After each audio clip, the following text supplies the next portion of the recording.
দেখেন, এই যে এই বাড়িতে কিন্তু অবৈধ চোরাই গ্যাসের লাইন। আমরা বেশ কিছুক্ষণ থেকে অপেক্ষা করছি, ওরা ভিতর থেকে কেউ দরজা খুলছে না। আমরা অনেক কয়বার নক করেছি, এই দরজাটা খুলেন।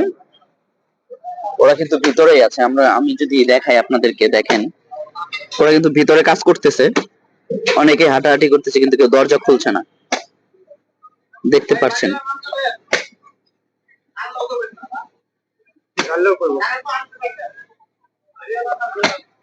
এ ভাই, দরজাটা খুললেন না কেন কেউ?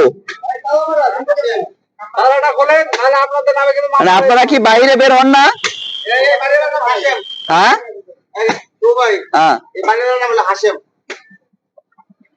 দেখেন যে ওরা কিন্তু দরজাও খুলছে না।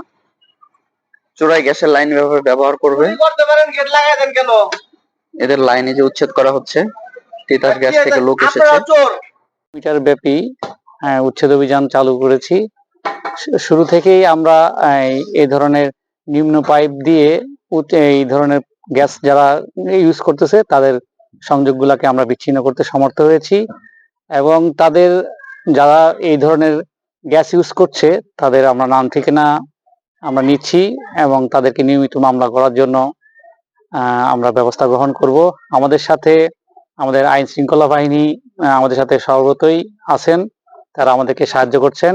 এবং আমাদের যে আশুলিয়া থানাধীন বা আশুলিয়া ইউনিয়নের, বলবো যে আশুলিয়া এটা থানার আন্ডারে যারা আমাদেরকে সহায়তা করছেন তাদের সকলকে ধন্যবাদ।